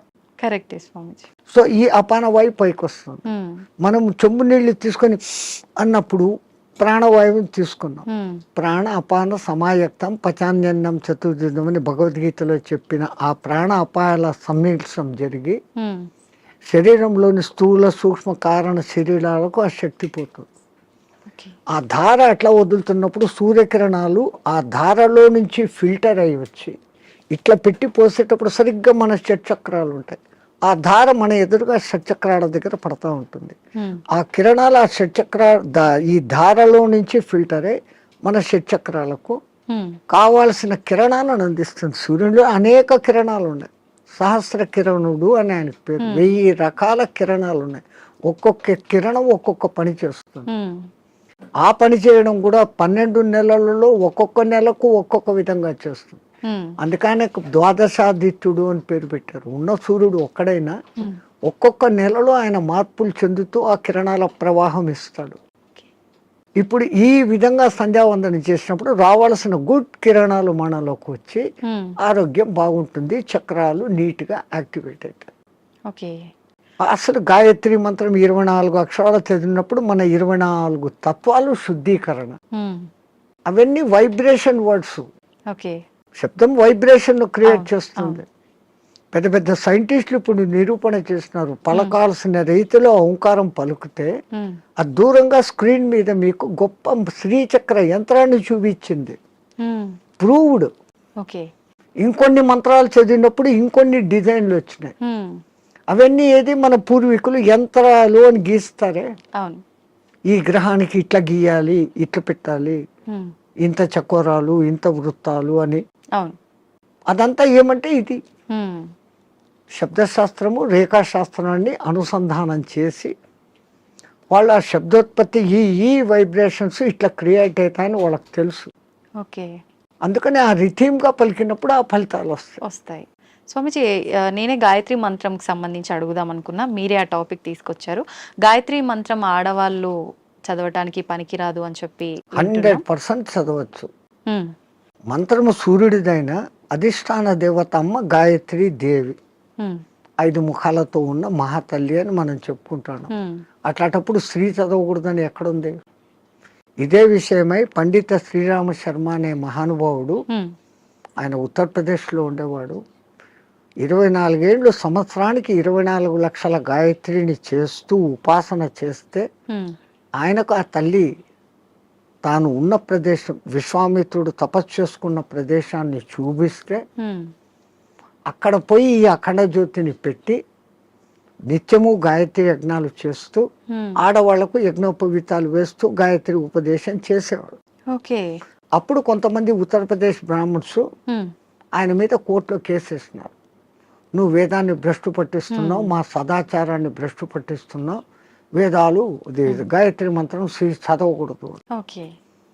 ఆయన కోర్టులో ఒకటే మాట అన్నాడు, ఉమ్, అయ్యా మీరు వేదాలు ఉపనిషత్తులు అన్నీ చదివారంటారు కదా, ఉమ్, ఎక్కడైనా ఒక్క శ్లోకము స్త్రీకి గాయత్రి ఉపదేశం చేయకూడదు అని రాసి ఉంటే, ఉమ్, పలానా ఋషి చెప్పాడు, పలానా దేవత చెప్పాడు అనే కోటింగ్ ఒక్కటి ఉంటే ఉమ్, నాకు ఇవ్వండి, నా బ్రాహ్మణత్వాన్ని, నా సంస్థను మూసేస్తా, ఉమ్, నా బ్రాహ్మణత్వాన్ని వదులుకొని జనేవి తీసేస్తాను అన్నాడు. ఉమ్, వీళ్ళు 3 నెలలు తల కింద కాళ్ళు పైన పెట్టి ఎతికారు, ఆ, లేదు. ఓకే. ఎందుకు స్త్రీకి లేదు అన్నారంటే ఆమెకు కుటుంబ బాధ్యతలు ఎక్కువ, ఉమ్, ఈ మాసికంలో వాళ్ళకు ఈ పీరియడ్ కొంచెం ఇబ్బందికరంగా ఉంటుంది. అవును. అప్పుడు ఆ అనుష్ఠానం ప్రకారం కనీసం న్యాయంగా గాయత్రి చేయాలంటే 24 ముద్రలు వేస్తూ, ఉమ్, ఒక్కొక్క ముద్ర వేస్తూ ఒక్కొక్కసారి గాయత్రి 24 అక్షర గాయత్రిలన్నా చేయాలి. ఓకే. మళ్ళీ దాంట్లో 3 రకాలు ఉన్నాయి. ఉమ్, ఒక్క గాయత్రి త్రిపద ఆ, 8 అక్షరాలతో ఉండాలి. ఓకే. అది అనుష్ఠుప్ ఛందస్సు అని ఇంకోటి ఉంది 32 అక్షరాలు, అది 4 పాదాలు ఉంటుంది, ఉమ్, ఉమ్, అది కూడా 8వ అక్షరాలుగానే వస్తుంది. ఉమ్, అదంతా ఒక రహస్యం. ఓకే. మళ్ళా నవార్ణవ గాయత్రి అని ఒకటి ఉంది, ఉమ్, అది చేయాలంటే అమ్మవారి నవార్ణవం అనే పూజలు ఎట్లా చేస్తామో దాంట్లో 9 ఔంకారాలు వస్తాయి. ఓకే. అవి ఎట్ట పట్టాలా, ఏది చేయకూడదు, అది బహిర్గతం చేయని విద్య. ఓకే. గాయత్రి అంటేనే రహస్యం అంటారు. అవును. కానీ ఆ మహానుభావుడు అది అందరికీ అర్హత కలిగించాడు, కుల మత భేదం లేదు. ఎందుకంటే అది మంత్రం సూర్య మంత్రం. ఉమ్, ఆ పండిత శ్రీరామ శర్మకు కుడి భుజంగా ఉన్నవారే రామకృష్ణ మహానుభావుడు, ఉమ్, ఆయన కూడా ఇదే చేశాడు. ఓకే. ఆ గాయత్రి దీని మూలంగా ఆ మహానుభావుడు అంత శక్తిమంతుడే పండిత శ్రీరామ శర్మకు తగిన శిష్యుడు అని పేరు తెచ్చుకున్నాడు. ఉమ్, ఆ మహానుభావుడే చేరదీసి బాగా దగ్గరుండి చేసిన వాడే మీకు ఇప్పుడు బాగా ప్రసిద్ధుడైన మారెళ్ళ రవిశాస్త్రి. ఓ, ఆ పరంపర అట్లా వస్తుంది. ఉమ్, అదంతా పండిత శ్రీరామ శర్మ దయ. ఓకే. స్వామి, దైవాన్ని నమ్మటం వల్ల, పుణ్యక్షేత్రాలకు తిరగటం వల్ల మనశ్శాంతి అనేది లభిస్తుందంటారా? 100%. అసలు మీరు పోవడమే ఆ ఇంటెన్షన్. ఉమ్, కాశీకి పోతే నాకేదో పుణ్యం వస్తుంది, ఆడ ఏదో వదిలిపెట్టేస్తానే సెంటెన్స్ కాదు అది. ఉమ్, కాశీలో 12 జ్యోతిర్లింగాలలో విశ్వనాథుడు అక్కడ ఉన్నాడు, విశ్వానికి ఆయన నాథుడు. ఆ, ఆ క్షేత్రానికి పోయి ఆయన నామస్మరణ కొంచెం సేపు నేను చేయటం మూలంగా నాకు ప్రశాంతత దొరుకుతుంది అని ఫస్ట్ మీలో విశ్వాసం కలిగినప్పుడు ఉమ్, అక్కడున్న అన్నపూర్ణ అనుగ్రహము కలుగుతుంది. ఉమ్, ఆ బేడి ఆంజనేయ స్వామి కరుణ, గణేష్ పండు మహారాజ్ది అందరిది దొరుకుతుంది. ఉమ్, అందుకే ప్రతి ఒక్క రుచిముని అక్కడ స్థాపించిన లింగాలు ఉన్నాయి. 3000కు పైన గుళ్ళు ఉన్నాయి కాశీలో. శివునికి ఇష్టమైన ప్రాంతం అది. ఉమ్, భూమి అంతా మునిగిపోయినా కానీ త్రిశూలం పైన నిలబెట్టి ఉంటాడు అని చెప్పబడిన ప్రసిద్ధ క్షేత్రం ఓకే. కాశీ. కాశీ అంటూ కాశీకి పోకుండా చచ్చిపోయినా ఉమ్, కాశీకి పోయినంత పుణ్యం కలిగే క్షేత్రం అదొకటే. ఉమ్, మిగతా క్షేత్రాలకు పోతానని ముక్కుబడి పెట్టుకొని పోకుండా పోతే ఏదో ప్రమాదము, ఉమ్, వానికి శిక్ష ఉంది. అవును. కాశీ విషయంలో అలా లేదు. ఉమ్, అంతటి గొప్ప అక్కడికి వచ్చింది అంటే ఒకటి ప్రజల విశ్వాసము, అక్కడ తపస్సులు చేసిన వాళ్ళ యొక్క శక్తి హా, ధార పోయడం అనేది ఆ ప్రాంతానికి ఆ ప్రసిద్ధత వస్తుంది. ఓకే. భూమి అంతా ఒకటే అయినప్పటికీ అవును. సులభమైన ఉదాహరణ, ఇప్పుడు ఎండాకాలం కాదు, మామూలు చిన్న ఎండ ఉన్నప్పుడు ఉమ్, ఒక భూతద్దం తీసుకొని వచ్చి పేపర్ మీద పెడితే అది కాలుతా ఉంది. ఆ భూతద్దం నుంచి కిరణాలు కాన్సన్ట్రేషన్ అవును. అయినాయి. అట్లా విశ్వశక్తి కాన్సన్ట్రేషన్ ప్రదేశాలు కొన్ని అవి పుణ్యక్షేత్రాలు, తీర్థక్షేత్రాలు, ఓకే. తీర్థయాత్రలు. తీర్థం అంటే నీళ్లు. నీళ్ళు. ఆ నీళ్లు ఎన్నో కొండల నుంచి ఆ ఖనిజాలను రాసుకొని దానిలో తీసుకొని చెట్ల వేర్ల ద్వారా ఆయా మూలికల శక్తిని తీసుకొని అవి రావటంతో ఆ నీళ్లు తాగితే శుభం. ఆ నీళ్లలో స్నానం చేస్తే స్కిన్ డిసీజెస్ పోతాయి. ఓకే. సో అది నీళ్ళ శక్తి, తీర్థయాత్రలు, పుణ్యక్షేత్రాలు అని పెట్టారు. స్వామి, ఇందాక మీరు స్టార్టింగ్లో అన్నారు కదా, చాలా మంది అంటుంటారు కాశీకి వెళ్ళినప్పుడు మనం ఏదో ఒకటి నచ్చింది వదిలిపెట్టి రావాలి అని చెప్పి చాలా మంది నమ్ముతుంటారు. అసలు నిజంగా ఎవరికి నచ్చిన దాన్ని వాళ్ళు వదిలేసి రావాలా? అసలు వదిలేయాల్సిన ఏంటి? అవును, నేను ఇట్లే చెప్తే ఒక ఆయన నాతో అన్నాడు, అవును స్వామి మీరు చెప్పినట్లే ఖచ్చితంగా వదిలిపెడతాను. మా నానమ్మ మా ఇంట్లో ఉంది, ఆమెను తీసుకెళ్తా కాశీకి, ఆమెను వదిలేస్తాను అన్నాడు. అది కాదు, మనకు అత్యంత ఇష్టము ప్రేమ కలిగిన పదార్థము తినేది కావచ్చు, మనం 24 గంటలు దాన్ని చూసి ఆనందించే వస్తువు, కానీ దాన్ని అక్కడ వదిలేసి ఇంకా దాన్ని తలుచుకోకుండా ఉండగలమంటే మన మనస్సు మీద మనం నియంత్రణ సాధించడం. మైసూర్ పాకు మీరు అక్కడ వదిలి వచ్చారమ్మా, మీకు బాగా ఇష్టం. ఇక్కడికి వచ్చిన 10వ రోజు 12వ రోజు ఎవడో పార్టీ పెట్టాడు, ఆడ మైసూర్ పాకు చూడంగానే ఈ కళ్ళు మీకు ఆర్డర్ ఇస్తుంది, ముక్కు ఆ మైసూర్ పాకను పట్టేస్తుంది, నాలుక నీళ్లు ఉడతాయి. నేను కాశీలో వదిన నోర్మోయ్, నేను తినాను అంటే మీ మీద మీకు మెల్లగా కమాండ్ వచ్చింది, కనీసం ఆ భయంతోనన్నా. అట్లా కాశీలో వదలడం మూలంగా మీలో ఆత్మస్థైర్యత అనేది పెరుగుతుంది. అది బ్యాక్ రీజన్. కానీ ఏదో ఒక రీజన్, చాలా మంది రకరకాలుగా అనుకున్నా కూడా దాన్ని అయితే నమ్ముతూ వస్తున్నారు ఇప్పటికీ. వెనకల కారణం ఇది అని మీకు తెలుసుకోవడం లేదు. అవును, అక్కడ మీకు ఆత్మస్థిరత, ధైర్యము అనేది పెరుగుతుంది. Self confidence, I can able to do this without that. అది లేకుండా నేను ఉండలేను అన్న వాళ్ళు, అది లేకుండా ఎదురుగా కనపడుతూ కూడా అది లేకుండా ఉండగలిగిన స్థితి అంటే మీలో ఎంతటి స్టెబిలిటీ వచ్చినట్లు. అది ఆత్మస్థైర్యం. మన పూర్వీకులు ఏది చేసినా అంత ఆలోచనతో. నీలో ఆత్మశక్తి పెరగాలంటే నీకు అత్యంతగా ఇష్టమైంది అక్కడ వదలాలి. ఎందుకంటే ఆ కాలంలో కాశీయాత్ర జీవితంలో ఒక్కసారి. అవును, ఆ 1000 కిలోమీటర్లు నడిచిపోయి మళ్ళీ వెనక్కి వస్తాడు. కాటికి పోయినవాడు కాశీ, అదేమో సామెత ఉంది మీ దాంట్లో, కాశీకి పోయినవాడు కాటికి పోయినవాడు ఒకటి అని. అవును, మళ్ళీ తిరిగి రారు అని చెప్పి. ఆ కాలం అట్లుంది, అడవులలో పోవాలి, దారిలో జంతువులు, వాతావరణం మారిపోవచ్చు. అవును, ఇన్నిటినీ తట్టుకొని అక్కడికి పోయి మళ్ళీ రాగలిగినాడంటే వాడు దేవునిగా పూజించేవాడు. రెండవది, వాడు వచ్చేటప్పటికి అక్కడ కాశీలో నేను పలానా వదిలేసి వచ్చాను మోనుకున్నాను అన్నప్పుడు వాళ్ళలో ఇక్కడ ఆత్మశక్తి పెరిగి వాడు ఇక్కడ ఎవరికి ఏ మంచి మాట చెప్పినా అది జరిగిపోతుంది, వాక్ శుద్ధి వస్తుంది. So when you develop your confidence you can able to do anything. So to develop your confidence అక్కడ పోయినాక ఒకటి వదిలిన వాళ్ళు బెనిఫిట్ పొందుతారు. స్వామి, చాలా మంది అంటుంటారు, అంటే ఇప్పుడు ఇందాక మీరు చెప్పినట్టుగా వెళ్ళిన వాళ్ళు తిరిగి రారేమో అన్న ఒక ఉద్దేశంతోటో మరేంటో తెలియదు, కానీ చాలా మంది నమ్మకం ఏంటంటే పిల్లలు ఉండి వాళ్ళ పెళ్ళిళ్ళు అన్నీ అయిపోయిన వాళ్ళు మాత్రమే కాశీకి వెళ్ళాలి, దర్శించుకోవాలి, అవన్నీ అవ్వని వాళ్ళు కాశీలోకి పోయి సస్తే మోక్షం అనుకుంటే కాదు. నాకు తెలిసి ఒక మంచి కోటీశ్వర దంపతులు 3వ తరాన్ని కూడా చూసేశారు. ఆ 3వ తరం కూడా 18 yearsకి వచ్చింది మనబళ్ళు. ఇంకా ఇంత అనుభవించిన కాశీలో పోయి చచ్చిపోతాం, వయసు కూడా అయిపోయింది, 80 ఏళ్ళు వచ్చినాయి. ఇద్దరు లవ్ మ్యారేజ్, ఇద్దరికి 80 ఏళ్ళు భార్యాభర్తకి. బట్ డబ్బు ఉంది, అక్కడ మంచి బిల్డింగ్ కొనుక్కున్నారు, 4 సర్వెంట్లను ఎత్తుకొని పోయినారు, వంట వండేకి పనులు చేసుకునేకి, రోజు పోయి స్వామి దర్శన్ వస్తూ ఉన్నారు. ఎప్పుడో ఒకసారి బంధువులు ఫోన్, బిడ్డలు వాళ్ళది, అంత ఆధ్యాత్మిక. మర్జాయంగే అంటున్నారు. 7 ఏళ్ళైంది, 8 ఏళ్ళైంది, 10 ఏళ్ళైంది. ఇక్కడ ఈ 18 ఏళ్ళ బిడ్డలు 28 ఏళ్ళ వయసుకు వచ్చినారు మనమళ్ళు. వాళ్ళకి మ్యారేజ్ ముగ్గురికి ఒకేసారి కుదిరింది, వేరే వేరే కమ్యూనిటీ హాల్. తాత పెళ్ళి మాది అంటే, అరే ఇక్కడ కాశీలో ఉండి 15 ఏళ్ళు అయిపోయింది, 95కి వచ్చినాం, అక్కడ గంగ నీళ్లు తాగి రోజు శివప్రసాదాలు తిని ఇంకా పుష్ట్ తయారైనారు. They can able to see, they can able to hear everything.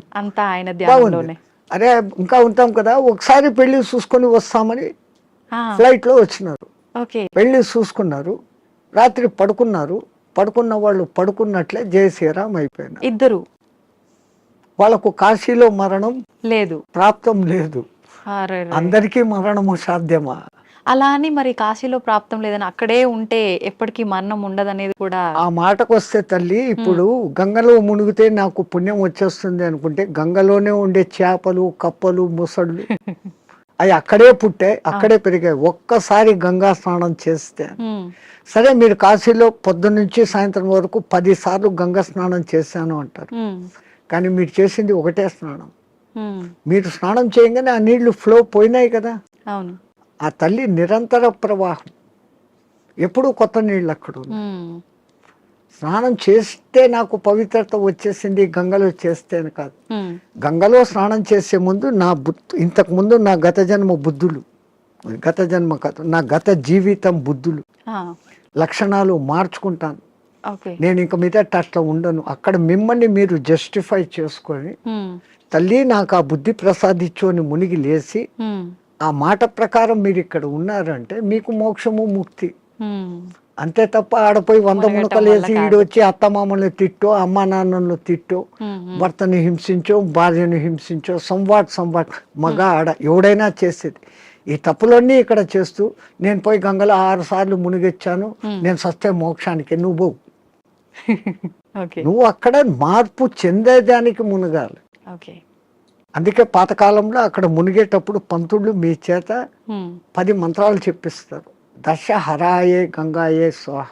ఉమ్, మనం శారీరకంగా, మానసికంగా, వాక్కు రూపంలో ఉమ్, 10 రకాల తప్పులు చేస్తాం. ఉమ్, ఈ 10 తప్పులను క్షమించు, ఈ తప్పులు నేను మళ్ళీ చెయ్యను, అది ఉండాలి. ఆ, కరెక్టే స్వామీజీ.